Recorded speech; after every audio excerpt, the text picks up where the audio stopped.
Greetings, everybody. I hope everybody had a nice break there. We're going to start the next session here with Dr. Silvano Colombano. I'd like to do the introduction here. Dr. Silvano Colombano was to have been actually our SCU keynote presenter in 2019. However, he was at the time still employed with NASA. Presenting to a UFO conference about a controversial paper suggesting to all that scientific study of UFO phenomena was actually worthy of serious treatment. They deemed his study to actually be very controversial, and he had to decline his participation. And we're very grateful that upon leaving NASA, he's now joined SCU, and we're just happier and I'll get out to have him on board. Dr. Silvano Colombano received an MA in physics and a PhD in biophysical sciences from the University of Buffalo. He has spent most of his working career at NASA Ames Research Center, first as a researcher in closed ecological life support systems, and later in artificial intelligence and robotics. He began the development work on the Astronaut Science Advisor, ACA, also known as the Pi in a box, and managed the project until its deployment on SLS-2 and Space Shuttle SLS or STS-58 in 1993. He has been doing research and development work in the artificial neural networks, genetic algorithms, and fuzzy logic in the Intelligent Systems Division at NASA Ames. He is an author or co-author of over 80 technical publications. He led a group in evolutionary biotronics, comprising projects in evolutionary hardware modular cooperative robotics and artificial life, and organized a workshop on self-sustaining robotic ecologies called Robosphere in 2002, 2004, and 2006. He's been interested in self-deploying robotic space structures. He's worked on systems engineering for the Orion space capsule flight software and a fault management system for the deep space habitat. The last project that he led at NASA, 2019 to 2020, was the development of autonomous medical operations, a machine learning system for providing autonomy in medical care for astronauts during deep space missions. He's now retired, lucky guy, and active in consulting and teaching projects. And are we grateful to have him in his retirement joining us? By the way, he is, again, a member of SCU, and we're glad to have him on board. His title of his presentation, A Cost-Benefit Analysis of UAP Research. And without further ado, I'd like to introduce you, Dr. Colombano. Take it away. Thank you very much, Rich. I'm very grateful to be here, and I'm very much impressed, amazed by the quality of the presentations just so far. So I feel quite humbled, actually, at this point, because I'm not a ufologist. So, in some ways, this is a bit of a stretch. But let me see the presentation if it comes up, and I will turn off the video. Okay, next, please.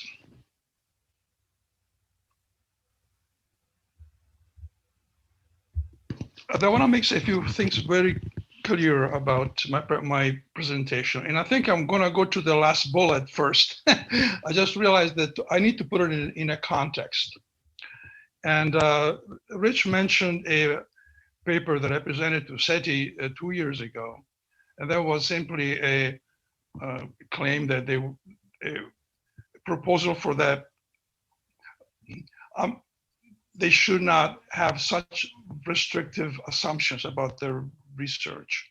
That was the first step.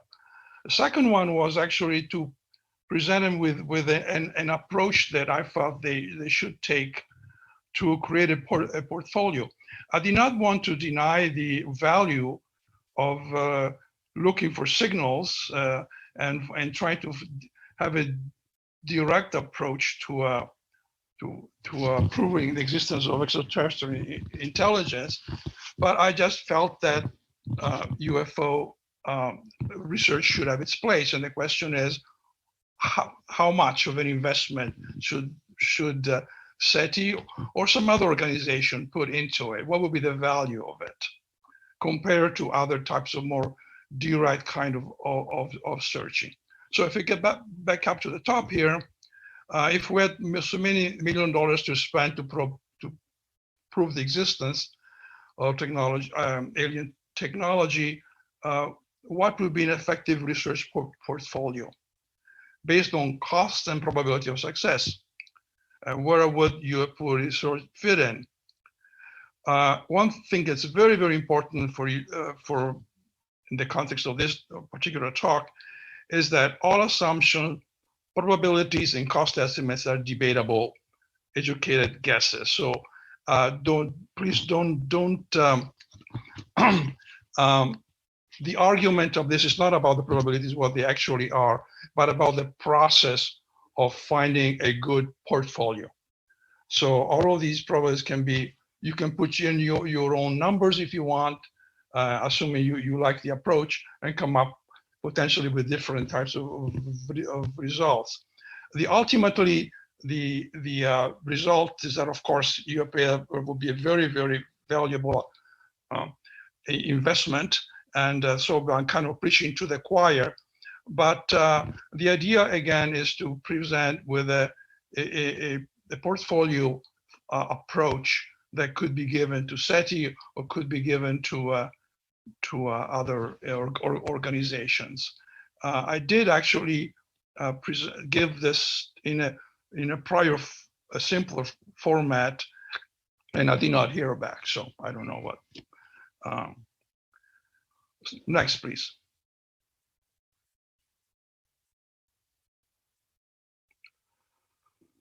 So I will talk about basic assumptions about technological levels of probabilities.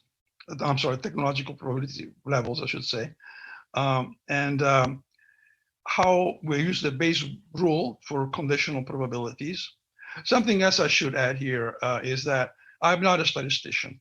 So, but in the process of this work, I realized that base rules had to be used, and I sort of dusted off books and worked it out. But I'd be totally open to somebody coming in to help me if I wanted to make this into a more formal approach. So basically, I broke down the basic initial probabilities of UAP discovery for three scenarios. One is contemporary physics, basically assuming that whatever is happening out there is explainable by contemporary physics. Another scenario needs some extended physics, and I will define these later, and speculative physics. The same process will be used for detection of civilization artifacts, and by that I mean looking. Now we know where the planets are, where there might be some chance of life.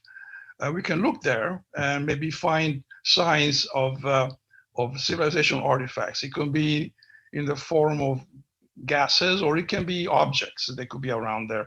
People even think of Dyson spheres, really huge, potentially planetary artifacts.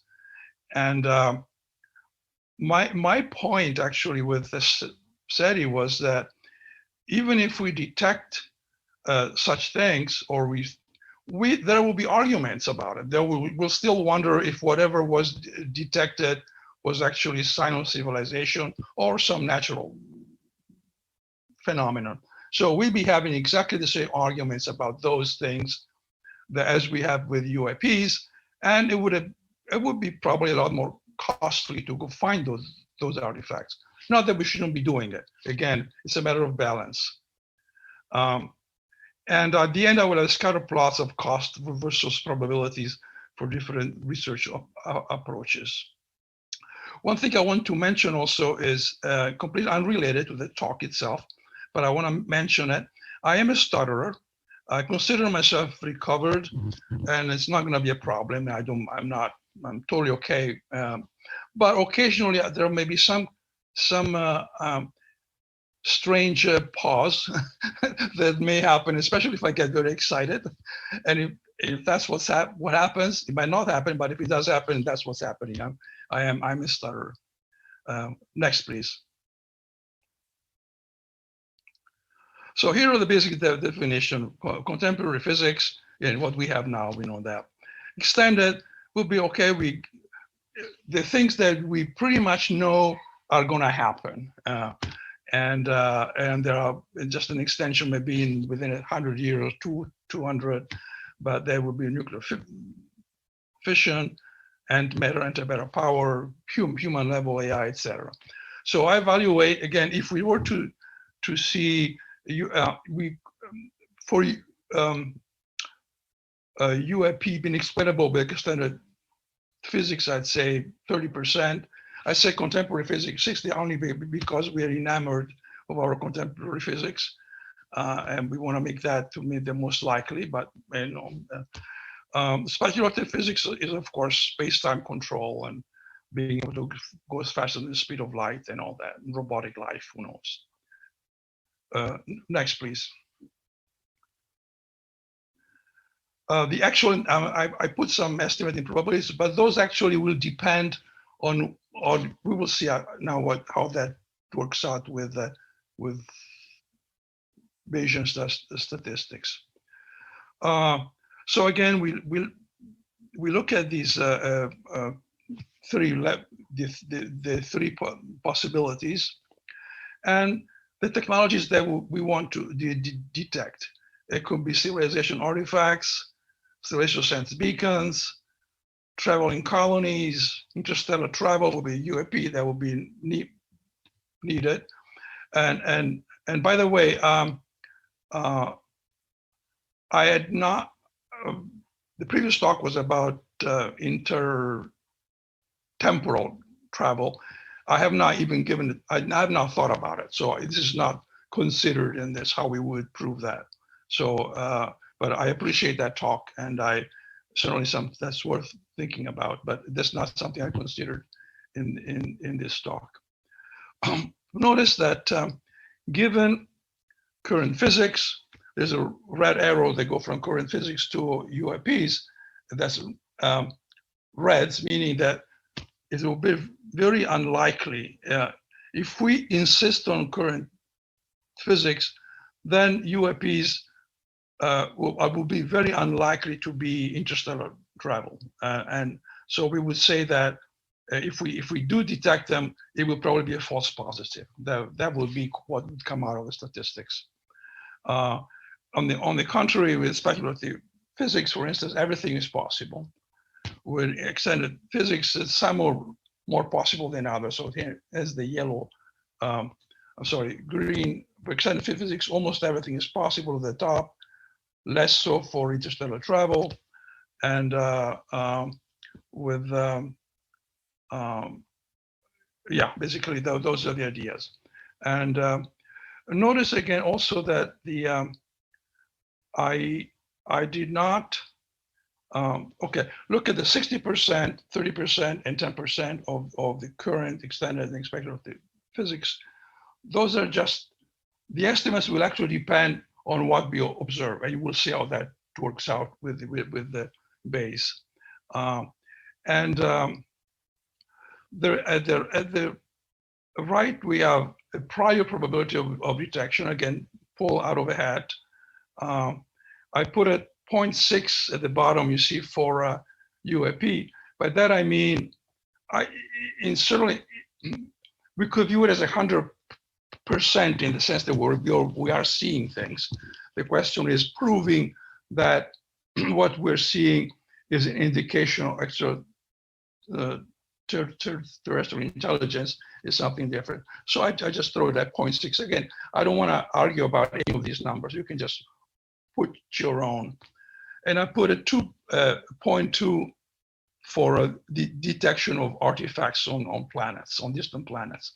The other numbers, I put a little illustrative bookmark, meaning I did not even give it any thought. I just put a number down without doing any kind of thinking or analysis about. I just do not know what technology we would need to detect traveling colonies, or that. So I'm again, there are just numbers put in. Next, please.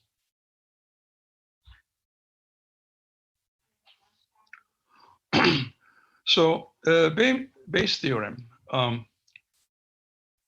The formula is on top. Let's go through the elements. PAB, that's the posterior probability. That's the probability of detection given a technology assumption. So given the probability of finding that the UAPs represent extraterrestrial intelligence, given some assumptions about the technology, which will be could be contemporary physics, extended or speculative. PBA is probability of technology given a detection event, meaning given that we're seeing UAP, what's the probability that that will be due to a contemporary physics? What is the probability that will be speculative physics? And we'll see how these numbers, of course, are different. Prior probability of detection. That's kind of assuming that we're instruments, and I put that at 0.6 for UAP. And the PB is probability of the technology in our case, given both detection and non-detection. Next, please. So let's go to the example. I'll probably not go through all of these, but just give you the idea of how it works out. So let's look at the Bayes formulation based on only current physics. So the probability of observing UAP given that only current physics is possible. PBA is probability of current physics given the observation of UAP. And I put that as very small, very, very small. In other words, if we see UAP, we are seeing the likelihood that they're due to, they can be understood by current physics is very small. Probability of observing, I put again at 0.6, explaining that's just pulled out of the air. But I shouldn't have said no observing UAP, but proving that UAP is interaction to extraterrestrial intelligence. At the marginal likelihood, PB, the probability that is only going to be current physics, whether we observe or do not observe. So the PB is the harder to compute. We have to do the PB that we saw up there, the given current observation is 0.005, very small, times the probability of observing. And are you seeing the arrow here? If I move it around? Have you seen my cursor? No, you're not, probably. Okay. Oh, okay, that's good. You got some cursor there, but I can't move it. Okay. PB, given that we're not observing, and P of not observing will be the 0.5 and 0.4. By that I mean that probability of current physics is very small if we do observe UAPs. It's 50-50 if we don't. If we don't observe it, then there's nothing we can really say about it.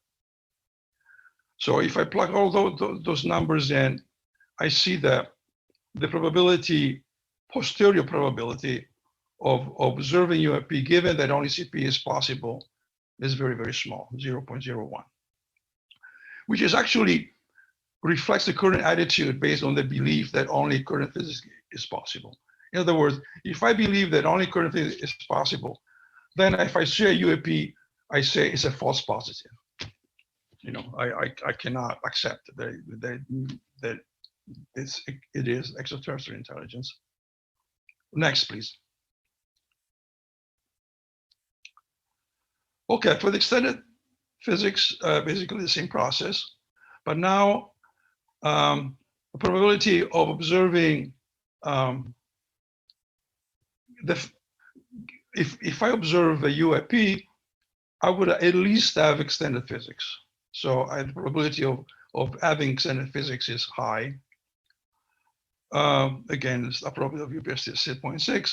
The margin of likelihood for EP is, again, EP is very high if we do observe UAP and 50-50 if we don't. So something like earlier, but now we have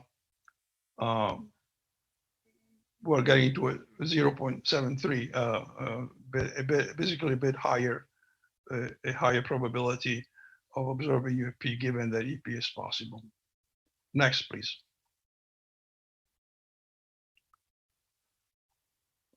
For speculative physics, again, if we observe UAP, the probability of having speculative physics is reasonably high. I put it less than extended only because we still are queasy about allowing for faster than speed of light and all that kind of stuff. But we can be open about it, of course. And again, the PB at the bottom, the probability of speculative physics is very high if we do observe UAP, but very low if we don't. So if we don't observe it, then we're saying, well, there is no reason to believe that speculative is even possible. So that it, with that, we plug in the numbers in, we got a 0.996. Next.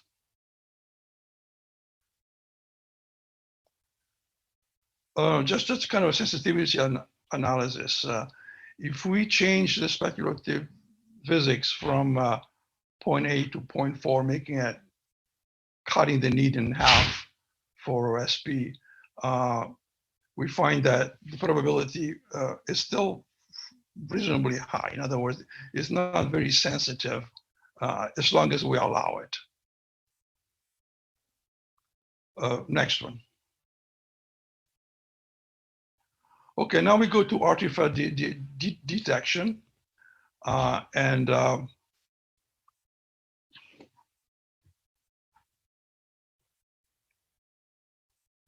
Okay, that's what probability of observing an artifact I put at 0.2. And again, less than for observing UAPs because it would be a lot harder, basically, to detect that stuff. And at the bottom, so either if we observe or not observe artifact, there's no effect on the probability of current physics. The point is that we do not need special extended or speculative physics. We just need telescopes and radio telescopes and whatever. So there's nothing that stretches our concept of what we need to do scientifically. So of course, a more rigorous approach would have considered different types of artifacts, those that are potentially approachable with telescopes, and those that are not. And I would not know what technologies might be needed for those. The posterior probability for that would be 0.2. Next, please. I'm going to be going faster and faster through the examples because we now understand the process essentially, but just have to explain it, give some modest rationale for the numbers, but again, those should be, you can pick your own numbers. That's not the point. So given probability of extended given observation of artifacts, I put it pretty high, meaning, again, overall, we might need a little bit more future physics to observe them.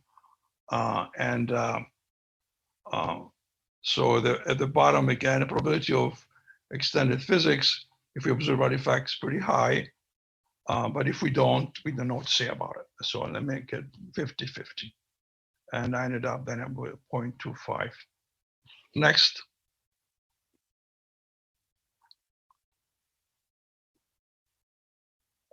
Okay, kind of the same reasoning about speculative physics. And so again, probability of speculative physics is pretty high if we observe artifact and very low if we don't. Again, by this is mean that we might observe things like they're extremely technologically still impossible for us. So could be Dyson spheres or something, artifacts that would require ideas from speculative physics. So again, it's all you can put your own numbers in, and I get a 0.8. Okay, next.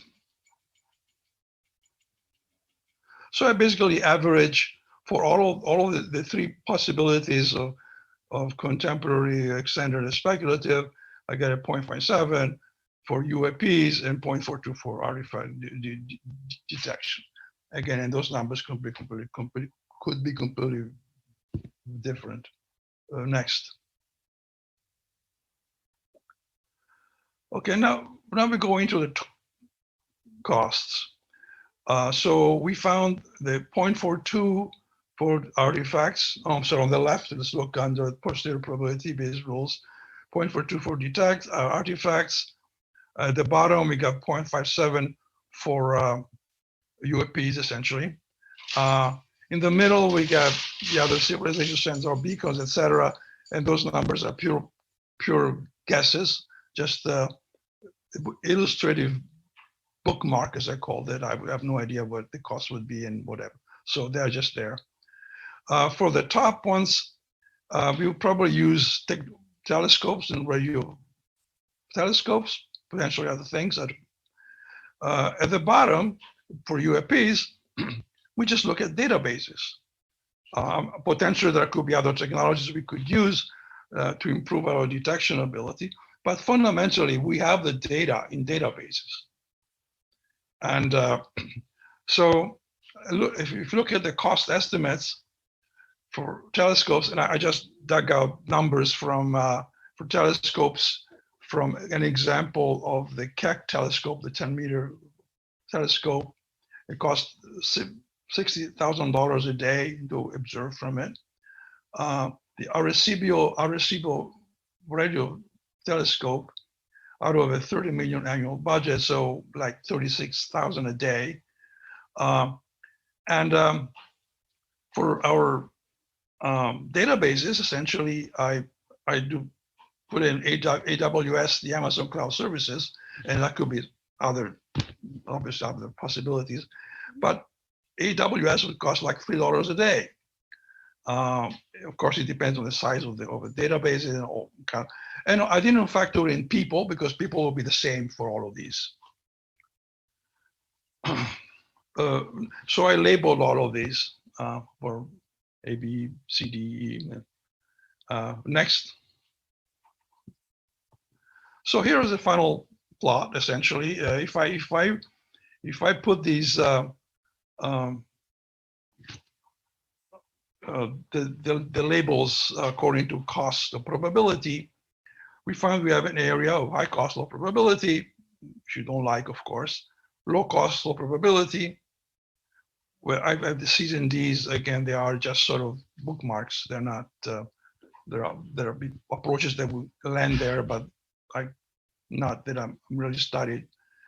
And of course, then A and B would be what SETI essentially proposes to do typically, and they will be high cost and high probability, perhaps, except for they haven't been very lucky in terms of signals.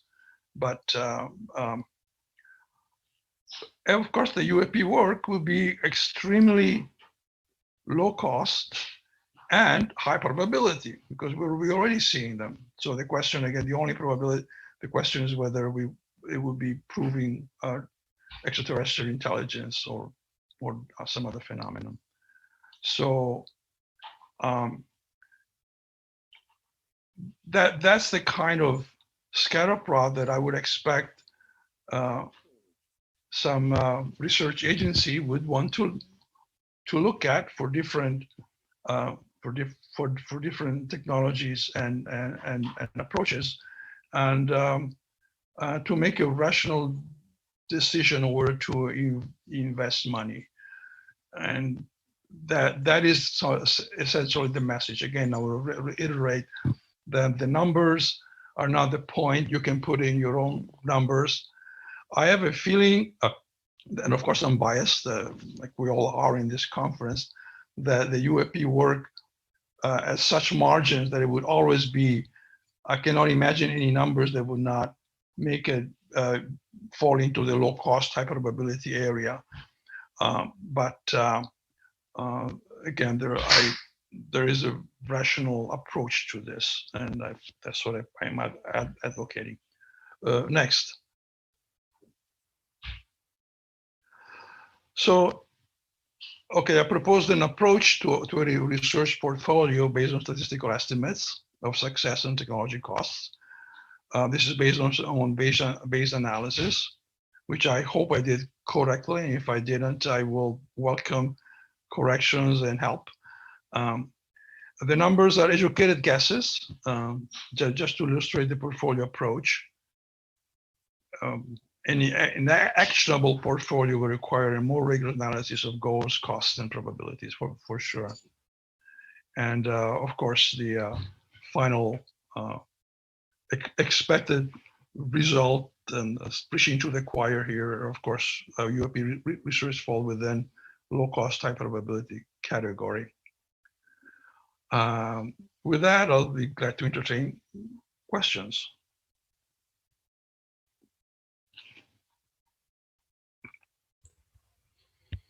Okay, well, we are back, and thank you for that. I think that based upon what you've shared with us, it would be best if they just transfer the money from SETI over to SCU. So anyway, thank you for making our case. I totally agree with that. Okay, well, yeah, there you go. I think that we should just make the money come over to SCU, and we'll be able to solve this for them. So let's get into the questions we got. If you haven't put in questions, folks, go and make sure you're in the correct session. It's the cost benefit analysis session, and put your comments there, your questions. I have the first one. I've got, please comment on Senator Nelson's comments that he is directing the science officers, Dr. Z, to conduct research into UAP yesterday on CNN, and commented that he had received briefings on as a Senate Armed Services Committee as a member. So it sounds to me like that they're directing science officers to conduct research. Do you have any comments about that? Well, my comment is about time. One thing I wanted to say in the past, often people blame NASA for not becoming involved. The fact is NASA was involved from the very start with SETI. And within a year of taking it on as a project, they were told to divest themselves of it. That NASA should not essentially waste time on any kind of research about the little green man. Those were apparently the words of one of the congressmen or senators. I'm not sure, but there has always been a tremendous pressure from Congress for NASA not to become involved. And I can say from being within it that, first of all, there is a belief in everybody that life is possible on other extraterrestrial planet. That's the research was done at NASA. They're looking for life. If they're life, chances of having intelligence are very high. So the stumbling block has always been that of the possibility of travel. But even that, I think my colleagues have been very open. I'm not sure if anybody of you knows Dick Haynes.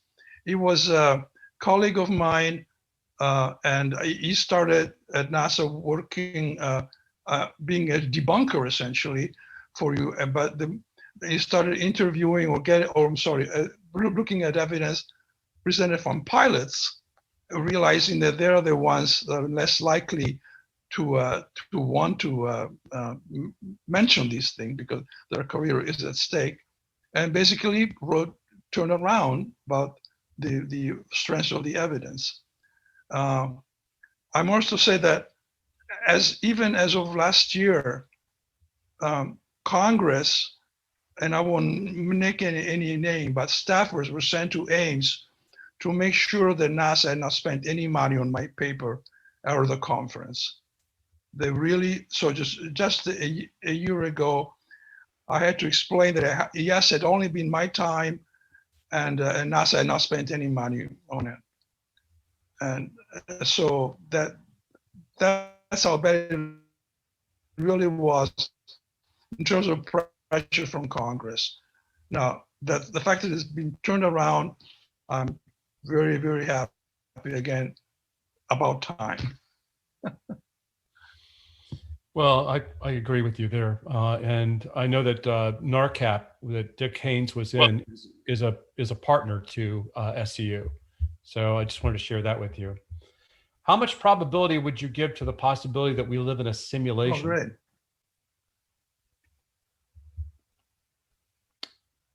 You're kind of like freezing up there, Dr. Oh God. Yeah, you're freezing up. When was I'm sorry. Somebody was commenting on Rich vanishing when he walked behind because of his filter. When he went because of you creating the background, then it made me think maybe UAPs are just happening the same way because we're in this gigantic simulation. And that's kind of indication of the weaknesses of the simulation. No, in my gut, I don't believe it. Essentially, so I can say. I've worked a lot in simulation, and one can never say never of all of these things. But I would consider it a very low probability. I do think, I'm pretty sure that I don't know. It's maybe just a gut feeling, but I don't think so.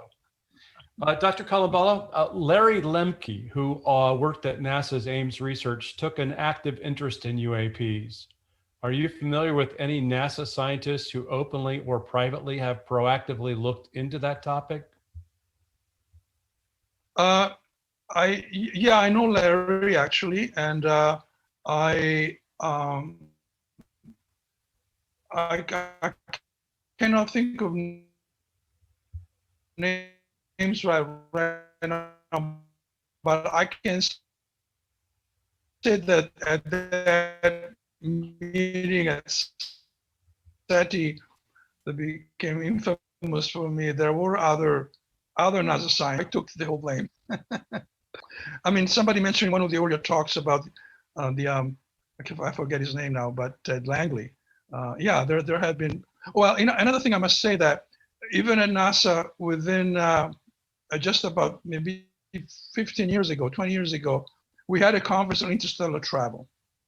So even that idea was considered seriously by NASA, but it is seriously enough to contemplate ideas, on propulsions and sources of energy, etc.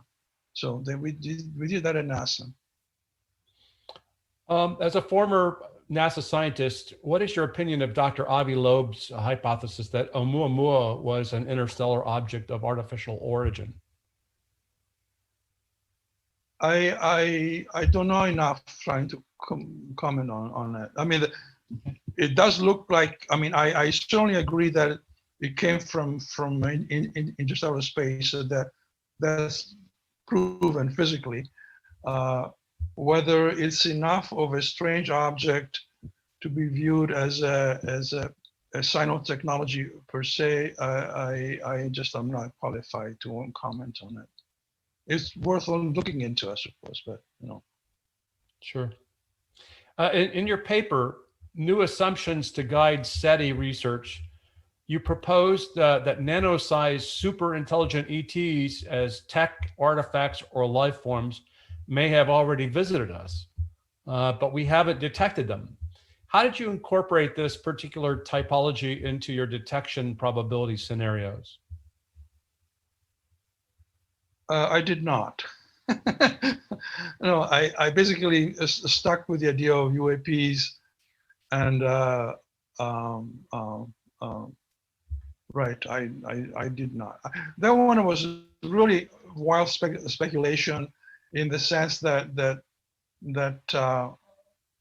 again, one of my arguments of what was actually was made by I'm sorry, forgetting Reali earlier, about the impossible or unlikelihood of communication if you are like beyond 1,000 years from each other, and if we go beyond 1,000, 2,000, millions of years, billions of years, and possibilities, looking at where we are with computer technology now, it becomes so incredibly unfathomable what might be possible technologically at that level, both in terms of creating artificial intelligence, I can't say the word, making it very small, miniaturizing it, and potentially sending it at the speed of light almost, through it, pushing it through with a laser beam or something. Again, I'm trying to bring up the idea that we do not need, for probes, if you're thinking of probes, we do not need something very massive that could be very smart. So it was just in the realm of possibilities that we should allow, yeah, clearly something that small would not be easily detectable, or there will be other considerations around that. But I didn't consider it. All right. What role does risk threat evaluation play in the cost benefit analysis? For example, the disbenefit of not studying a phenomena when those behind it later prove to be hostile. Oh, that's an interesting question. I did not consider it, but that's something that probably some agency like the Army or DoD might want to look at. It could be an additional argument, actually. It could be an additional argument in terms of understanding the intention. People have been talking about, one thing is to detect ability, and the other is to detect intention. I did not consider that in any analysis, no. Okay. Proving the existence of ATC, which I think is probably another technological civilization, could indeed be a low-cost proposal by obtaining their willing participation through psychic contact means, so that they can provide evidence of their craft to scientists and scientific instruments. Wouldn't you agree?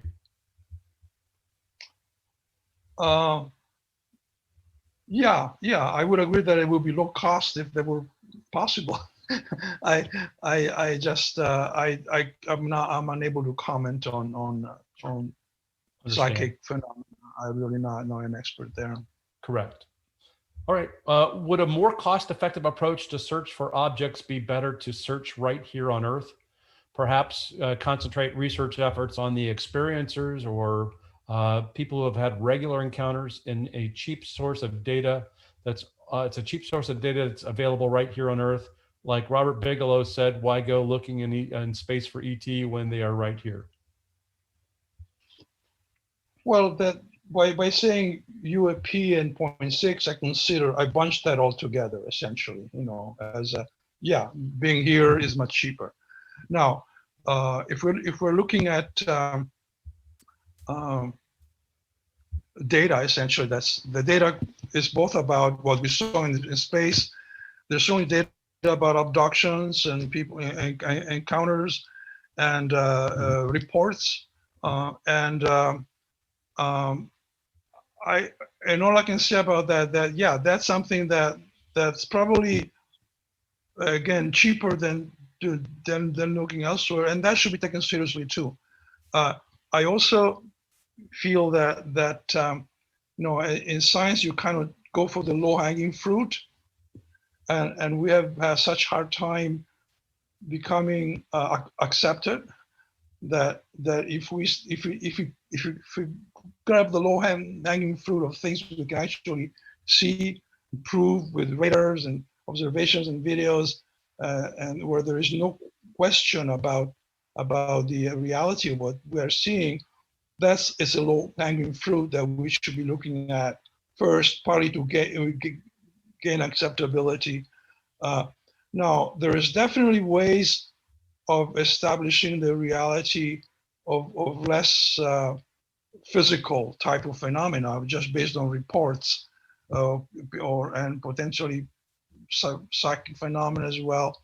There are other ways of approaching those as well, with different types of science, and I think they are equally legitimate and should be addressed. But again, from our point of view here, I think we go for the lower-hanging fruit and try to there is enough stuff there to keep us busy for a long time to prove things. And yes, and meanwhile, let's continue gathering data. And if we can find a way to approach these other phenomena in a way that's scientific, let's do it. The recent announcement about NASA starting to engage in a study, what do you think NASA is likely to do in terms of any concrete actions? Again, if NASA gets the go-ahead from Congress, they will do it. They'll be very happy, and they may well re-engage with SETI or create a different program. There are enough people in NASA will be interested. But for us, again, we on one hand, NASA itself has its own portfolio ideas, and I'm assuming just the fact that we have spent so much time interested in finding life in this solar system. The idea of finding intelligence would be even more interesting, and whatever approaches would seem scientific, I'm sure that NASA would want to take them, but they have to get the go ahead. Based on your background, do you have any intuitive sense of whether or not we're going to encounter any biological or tech-based combined or sentient beings that are indistinguishable as tech or bio? Do you suspect that there are biologically based craft that we are seeing in the seemingly credible reports?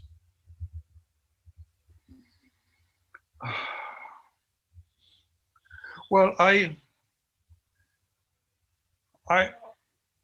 do believe that we're not the apex. I agree totally with was mentioned many times by Matt and other people, the kind of mediocrity assumption, and we're agreed that we're on a continuing evolution. So, and what we will look like, and they're basically, quite frankly, I see our branching off in this. I'm totally speculative, but in two different areas. One in which we begin to incorporate technology in our own body, as we were doing already, replacing parts and potentially putting extra chips in our brain. So we will have our cell phone already implanted. We'll become cyborgs essentially. I think that's actually, I consider it quite likely. And another branch where basically robotics and AI, take off as a different species essentially. and just the very fact that they don't have the limitation of a skull size that has to develop over millions of years. So they can just take up the size they need, and then the question is, what kind of interspecies communication and agreement or symbiosis will we have? So the more we go into the future, I'd say that the less likely we are to have somebody stepping out of a spacecraft and looking like us. You know, but both in terms of, you know, evolution being different elsewhere, and although there are commonalities, there are certain ways in which there are advantages to organisms that are very common. Like every organism has developed eyes and some kind of legs, and so we might not be all that far off, even with. But yeah, the further up we are, the more likely that there's something that we could recognize intelligence will be quite foreign, quite mysterious and magic, and not looking like us. All right. That's speculation. Of course. Do you have any thoughts on Stephen Wolfram's proposal of a universal programming language to communicate with ETs? If you saw the movie Arrival, an ET, Wolfram played a part in that. Right. I often ask myself, even years ago when I was a kid, even, you know, if somebody stepped out of a spacecraft and I was trying to communicate, and what would I do? And I thought, okay, I think I would draw the Pythagorean theorem on sand.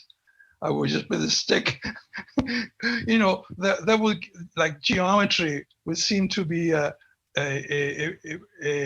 visible and possible common language of an understanding that we're thinking, we're rational, both of us, you know, and I would say that a computer program would probably do the same thing. And I like that idea. I like that idea.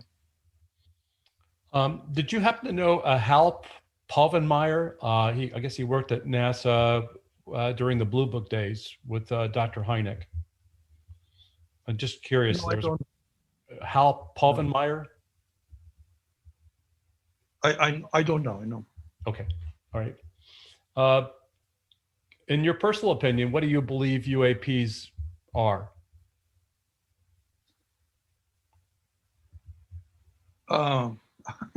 You're putting me on the spot, aren't you? Sorry, these are questions I'm getting. Anyway. Well, I mean, I do believe they're the sign of technology, and again, whether it's essentially autonomous intelligence, whether it carries beings or something, I just don't. I really can't even speculate. But yeah, I think there are signs of some extraterrestrial technology, and I frankly haven't given thought to the possibility of time travel for the various reasons that have been mentioned before. Again, still being open, but if I were to put my bets on something, I would say, yeah, this is definitely a sign of a technology. I just want to acknowledge that you're doing a great job of tap dancing, which is what I would be doing with some of these questions. Anyway, okay, so I do tango instead of. You do the tango. Well, there you go. Well, we're looking forward to it. Can you comment on creating a project to distinguish the infrared energy signatures of UAP and to compare them to those of conventional and stealth aircraft? I suspect that the NRO has probably already done this. I know I'm not an expert in that. I can't comment on the technology specifically. All right. We're going right down the line. Let's see. Do you believe that UAPs have traveled great distances to get here, or they have underwater bases? You know, the underwater thing has struck me as very interesting because there is a lot of water in space. there are the equivalent of several oceans in our own solar system, whether or not it's liquid water or whether it's water under streets of ice and whatever. There is lots of water here. I expect that there's lots of water on other planets. And in some ways, water provides a common element for potential beings. So if they could develop their abilities or the technology to be underwater on their planet, they can come here and be underwater here and find themselves essentially in the same element. So I would consider the idea of them using water as a kind of a common medium is very interesting. It would make a lot of sense to me that they would use water as a potential again medium to hide, to subsist, to maneuver in. Yeah, I would think so. Very much agree with you. Would you consider as valid to include OO parts, which are out of time parts, like such as nanosprings found in Russia, in the detection in this study, as being artifacts of potential advanced civilizations? Are you familiar with out of time parts? No, I'm not. Nanosprings? Okay. So let's move on. Since we're talking about really exotic physics, how much of a role will the Department of Energy with its national labs play? I didn't know that you're. Well, I would hope I would hope they will play a larger role, Sure. And well, again, sometimes the Department of Energy and Department of Defense, DoD, have been actually freer to do stuff than NASA has, because they have had the ability to basically have like programs, and and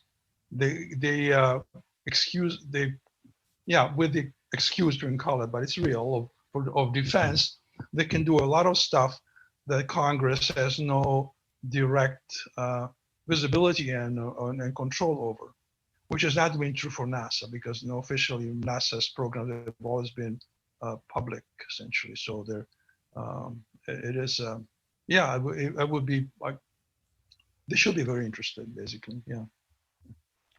Well, believe it or not, that's all of the questions that I have. In terms of, I think the rest of them have been pretty much covered. I don't see any further ones, but I want to thank you for being a part of the conference, and also your participation in this, and also your participation in SCU. It's been great to have you on board. I'm glad that we were able to get you back. And thank you just for all of your work. I think a lot of people are interested in NASA and what they're going to do. And of course, you had your experience there and stuff like that. And I think that the other part of that I just want to share is that, it's sad, very sad for me to hear all the pushback that you did receive from an agency when you were doing science, if you would. And that's very unfortunate. I think that you heard quite a different story, even from some of the other presenters, that even like Dr. Michael Masters was able to say that in his university, he's being encouraged to present, and that they're actually, that's very supportive of those kind of discussions. And it's too bad that we can't see that same thing when you were in NASA. Well, again, I want to point out that I was supported by my own management. And, okay. And all right. My good to know.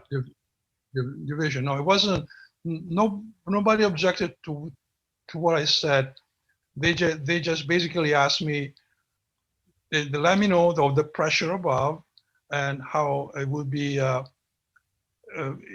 if I could please not pursue that while I was there for a while. But it wasn't because they felt that what I said was unreasonable. They even said, "Oh, I agree with all this," Oh, okay. But our hands are tied, kind of thing. That's sort of, But I want to acknowledge that part too. Okay, well, thank you again. And I'm going to now conclude this session. I'm going to stop the recording.